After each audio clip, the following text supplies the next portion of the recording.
Oscar, buenos días. Evaristo y el público de Cadena Sur, buenos días. ¿Qué te pareció, Oscar, esta acción de López Obrador este fin de semana, eh? Pues es muy tibia porque en realidad equivale a eso de que los voy a acusar con su mamá y fuchi y guácala, porque no es una petición. A él les encargo al gobernador y a los Ajá, así demás lo dijo, gobernadores. ¿verdad? A él les encargo. Claro, el efecto mediático es muy fuerte y tuviste que de inmediato, Oh, en realidad tremendo. no fue de inmediato, tardó 3 horas para llegar la maquinaria y todo, Pero en este pero país eso es inmediato, ¿eh? pero es un exceso porque basta con voltear a ver por otros lados que están igual o peor. Así es. Ese es el tema, Oscar, ese es el tema. Por eso decíamos en la nota que pues mucha gente se sorprendió y pidieron que se hiciera lo mismo en muchos lados, ¿no? Exacto, mira, esa es la diferencia en la forma de gobernar de López Obrador respecto al resto de los presidentes que hemos tenido desde que México es México, desde que Moctezuma también no bajaba y no veía cómo estaba la vida real, y él sí está en la vida real, pero lo que le falta es dejar la faceta de candidato en campaña permanente y asumir las funciones ejecutivas que tiene, que le da la Constitución, que le dieron los electores, y que ordene medidas drásticas para corregir la situación tan grave en la que se encuentra la infraestructura carretera, no solo de Morelos, de muchos estados, pero bueno, tú y yo que hemos viajado, sabemos que Morelos es uno de los estados más amolados en esa materia. Sí, y además también valdría la pena, Oscar, aprovechando tu comentario, que también los gobiernos, el que sea municipal o estatal, se dejaran de actuar así, ¿no? Que tuvieran algo programado, que tuvieran una visión amplia, completa de resolver todos los problemas que hay y no porque alguien los critique, los les diga o quedar bien con alguien, ¿no? Es verdaderamente una pena esto. Pues sí, pero por lo pronto habrá que traer a López Obrador, Así sobre es. todo aquí que se venga por la carretera de Sosocotla. Efectivamente, ya queremos que venga aquí López, que se venga por acá por Chinameca, rumbo a Jojutla, por ahí por Huautla, por Hornos, y seguramente se dará cuenta de la misma situación, ¿no? Pues sí. En fin, Oscar, bueno, vamos a entrar de lleno ya a los temas que tenemos preparados para hoy. 2 de octubre, Oscar, 2 de octubre, ¿ya se olvidó? Ya se olvidó, Evaristo, las nuevas generaciones conocen muy de oídas lo que pasó y solamente se medio acuerdan en la víspera, y eso si eres estudiante universitario, pero la mayoría de la gente pues es del proceso biológico de que los que lo protagonizaron Sí, están terminando de morir, ya quedan muy pocos, y no se tiene el contexto, no se puede entender ni siquiera por qué los mataron, ni siquiera se sabe cuántos mataron. así Nosotros en es. su momento no supimos, bueno, tú y yo éramos unos niños, pero fueron más de 300 personas porque desaparecieron los cadáveres. Oficialmente se reconoció como 30, no recuerdo si 19 o 30 y tantos, Ajá. pero los cadáveres desaparecieron, todo desapareció. No fue la primera matanza, después en junio del 71 hubo otra más y el mismo método, desaparecer los cadáveres, pero la gente no entiende que no tiene mucho tiempo que los mexicanos gozamos de las actuales libertades, porque antes era un riesgo hasta salir a la calle, porque la policía de cualquier corporación tenía derechos de vida o muerte sobre cualquier ciudadano. Simplemente con verte sospechoso, vamos a decirle, todavía queda esa frase de lo detuvieron por sospechoso, Así pero es. antes era una realidad, te podían detener un policía en la calle en el día o en la noche y despojarte de tus pertenencias, tu cartera, tu reloj, todas las cosas, y meterte a la cárcel o no meterte, estaba en su voluntad, porque era muy difícil. Si alguien sacaba un amparo o exhibía un amparo, el policía lo rompía y decía, a ver tu amparo. Y ese era el mundo que prevalecía en 1968. La alternancia en el poder, o sea, que el PRI dejara de ser el partido hegemónico y la posibilidad que se dio que después regresó y volvió a ser expulsado, viene de las libertades concedidas, no conquistadas, concedidas por los gobiernos priistas para evitar una rebelión como la del 1968. En 1977, hablamos de 9 años después, se creó una ley electoral que permitió a los partidos políticos participar en una contienda, pero siempre ganaba el PRI. O sea, de eso no hubo grandes cambios notables. A partir de la represión del 68 surgió una forma de protesta que, bueno, era usual en los tiempos revolucionarios, pero que se creía apagada y olvidada, la lucha armada. en la región sur, Morelos y en la región sur en especial, hubo varios focos de la guerrilla que surgió a raíz del 68.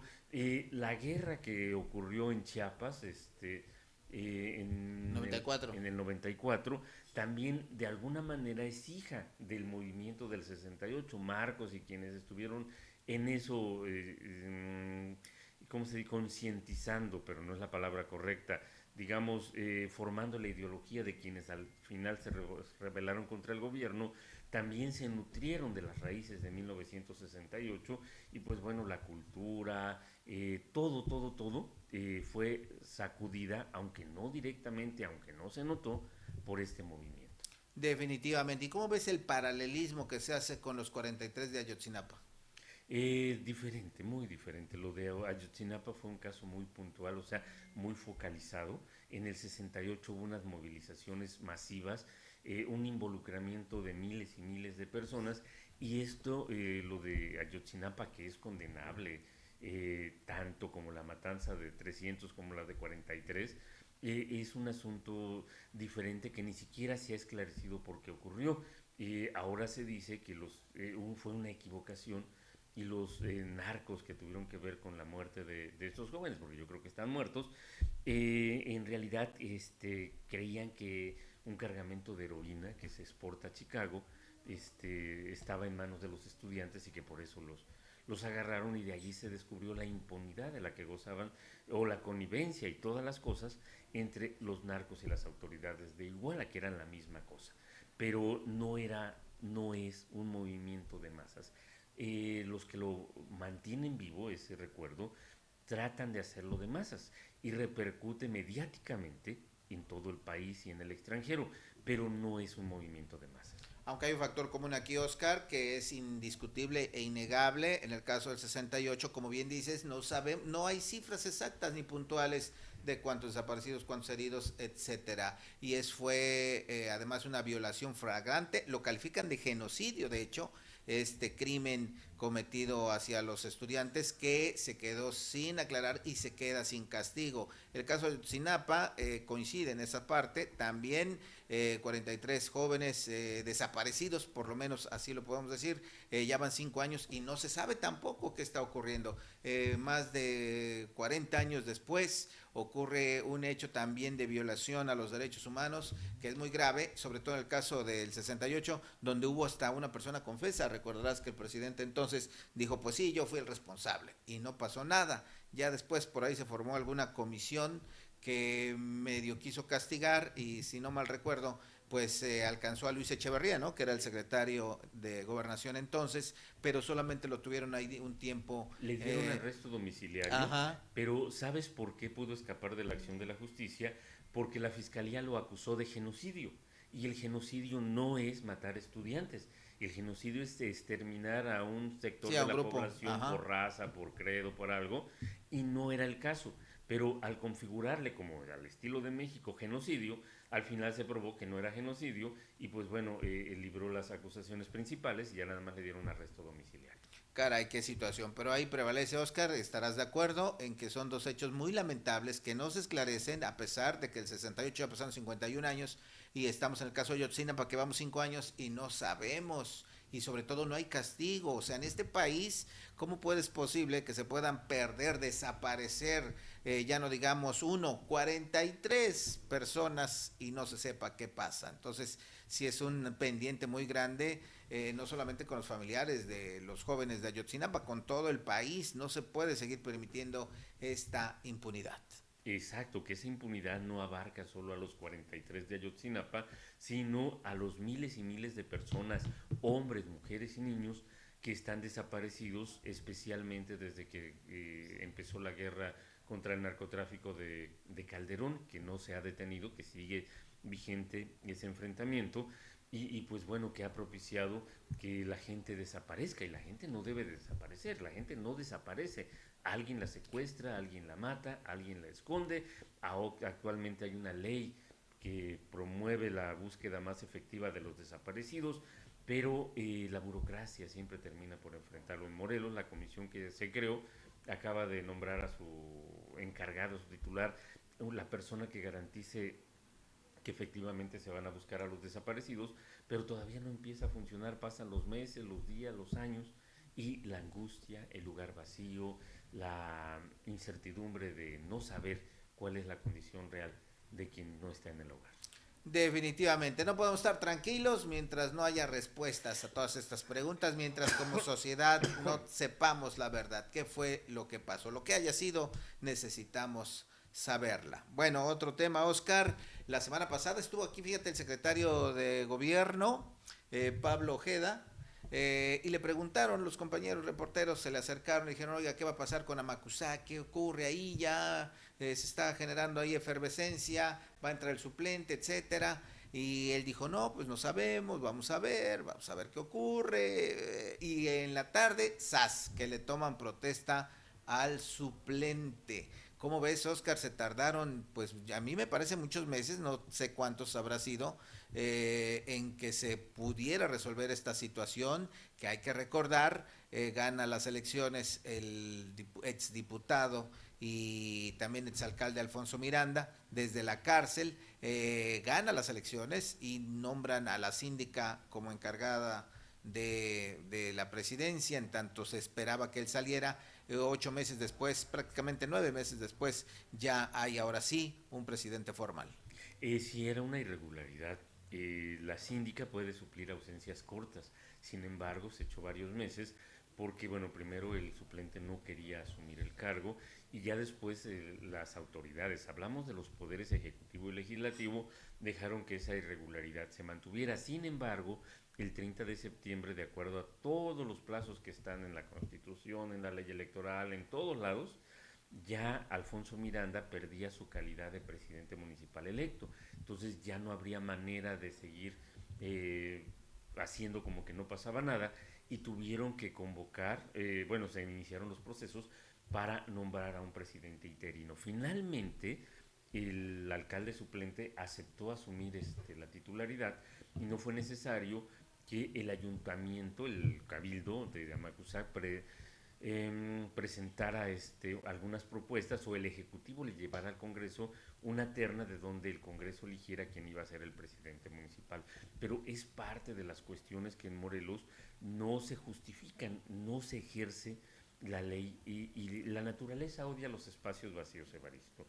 Y si el gobierno es omiso, el gobierno o cualquiera de los poderes es omiso en un área, no falta en lo que llega o el que llega a llenar esos vacíos. Y pues bueno, por lo pronto el suplente ya está allí, pero eso no quiere decir que pueda operar como alcalde, porque no sabemos cómo se manejen, por ejemplo, los recursos, quién tenga el control de los recursos públicos y si él no los tiene, pues va a estar de adorno nada más. Definitivamente, qué gran apunte haces, Oscar, en dos momentos. El primero, no se justifica que no se cumpla con la ley. Hay que recordar que todos, absolutamente, los gobernantes levantan la mano el día de su toma de protesta y juran cumplir y hacer cumplir la ley. Y aquí, efectivamente, ante la indiferencia de la misma gente de Macusac, ante la indiferencia de la sociedad entera del Estado de Morelos, ante la indiferencia de los partidos políticos que tienen esa obligación de señalar, de corregir, de hacer que se cumpla la ley, pues no, así nos la llevábamos al tal grado, fíjese usted, a tal grado que desde la cárcel con una llamada telefónica un recluso, un interno, una persona en proceso, eso sí también hay que decirlo, no está sentenciado, podía hacer este tipo de actos de inaugurar calles, de dar el grito de independencia, caray, de qué está hecha la gente de Amacuzac, la gente de Morelos, que no aplicaba la ley y seguimos viendo estas cosas insólitas, tema además de la prensa nacional y la ley donde quedaba, ¿no? Y el otro momento es el que dices, ¿qué va a pasar? ¿Qué va a tener a su disposición? ¿Qué tanta libertad e independencia para ejercer un gobierno va a tener el suplente, ¿no? Además, mira, se avisora otro conflicto, aunque no tendría sustento. Alfonso Miranda ya logró un amparo que lo exime de dos de las tres acusaciones que tiene, que creo que es delincuencia organizada y narcotráfico, algo así. Y solamente está acusado ya, o debe de ser acusado, de secuestro. Entonces, ya avanzó. Y bueno, su abogado, a través de su abogado, adelantó que en cuanto salga libre va a reclamar sus derechos. Obviamente los derechos ya lo perdió, porque los términos ya se cumplieron, pero va a recurrir a la ley y va a haber un conflicto en lo que la ley dice, no, pues ya no puedes reclamar, y eso va a afectar la gobernabilidad de Amacuzac, que significa retraso en el desarrollo de los habitantes de ese lugar, de todas las comunidades que tiene ese municipio. ¿Por qué? Pues bueno, porque los recursos no fluyen, porque no hay seguridad para emprender programas, para planear la infraestructura que se requiere, para recuperar los recursos públicos que se perdieron en la administración de Miranda Gallegos, que has de recordar que derrumbó el Palacio Sí, Municipal, sí, sí. y adjudicó a particulares de su familia el mercado, o los locales del mercado, no recuerdo qué, ¿cómo se llamaba el lugar para la ganadería? Ah, sí, el centro ganadero, algo así. Algo así.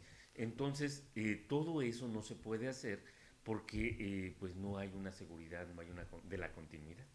Sí, definitivamente. Pues vamos a ver, efectivamente, vamos a ver qué hace. Si, imagínate que salga libre este hombre pronto, pues qué va a pasar ahí en Amacuzac, la lucha otra vez entre los grupos de poder, una situación verdaderamente difícil, preocupante, y se aplica lo mismo. ¿Dónde está la ley? ¿Dónde está el gobierno del estado para poner orden en ese lugar? Un lugar que además, Oscar, lamentablemente asolado por situación de violencia.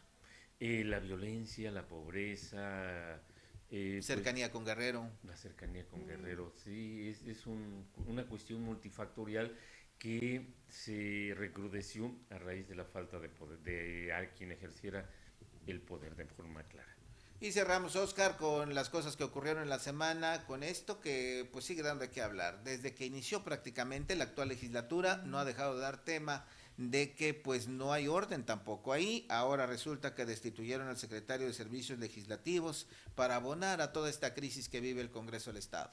Ese funcionario o exfuncionario está acusado de ocultar cuentas públicas o de favorecer intereses para que no fueran analizados. No, perdón, me estoy mintiendo. Está acusado de retrasar la publicación de las leyes. Los diputados aprobaban en el Pleno decretos, reformas y todo lo demás, pero que él no los pasaba al Ejecutivo para que se publicaran en el periódico oficial, y entonces no de nada servía aprobar si no pasaban. Esa es la acusación principal, pero al que pusieron en su lugar es una persona que no tiene ninguna experiencia. Su única experiencia, digamos, en la vida pública o política es haber sido representante jurídico del Partido Humanista, que pues no habla tampoco muy bien de él, ¿verdad? Porque el Partido Humanista, que proclama ciertas cosas, por lo menos ha tenido su representante actual una serie de contradicciones éticas que descalifican a ese representante jurídico, porque no le ha dicho que está incurriendo en delitos la diputada al poner a su papá, por ejemplo, en un cargo. Así es. Pues qué situación está. Lo lamentable es que quien paga pues es el Estado, ¿no? Al final de cuentas los contribuyentes, los ciudadanos, la sociedad. Es correcto, así es que vamos a ver cuándo ya se ponen de acuerdo y termina esta serie de situaciones. ¿Sabes qué me recordó esto? Cuando hace años nombraron, creo que fue al Contralor, que ahora se llama Entidad Superior de Auditoría y Fiscalización. Alguien me dijo que había nombrado a uno porque en la propuesta, en el debate, no quería la fracción mayoritaria que se quedara tal propuesta. Dije, no, ese no, ese no, ese no. Entonces, ¿cuál no tenemos? Pues a ver, aviéntalo. Y pues él ni en cuenta. Y bueno, pues si lo pusieron, lo pusieron. Y entonces de ese tamaño se estilaban las cosas en el Congreso del Estado de Morelos. Y hoy, como dice Oscar, cuando nombran a alguien que no tiene experiencia, pues también se corre ese riesgo, y también estaremos viendo entonces situaciones en las que la política domina el asunto racional, el asunto consensado, el asunto bien pensado para que las cosas salgan bien. En fin, Oscar, qué situación la del Congreso. No hay semana que no haya información acerca de las diferencias que hay, y ya vamos para el segundo año legislativo. Ha pasado 30 días del nuevo año, del nuevo año legislativo, y no han podido sesionar. Qué barbaridad, qué situación. Vamos a ver hasta dónde llega este asunto. Pues gracias, Oscar. Gracias a ti y a Cadena Sur. Oye, ¿qué te parece? Dicen que octubre es el mes más bonito. ¿Coincides? Por supuesto, ya ves que de las lunas la de octubre es más hermosa, y muchísimas otras cosas más. Tienes razón. Creo que me voy a sumar a esa idea porque cada vez oigo más esa sugerencia. pues gracias, que tengas buen día. Igualmente.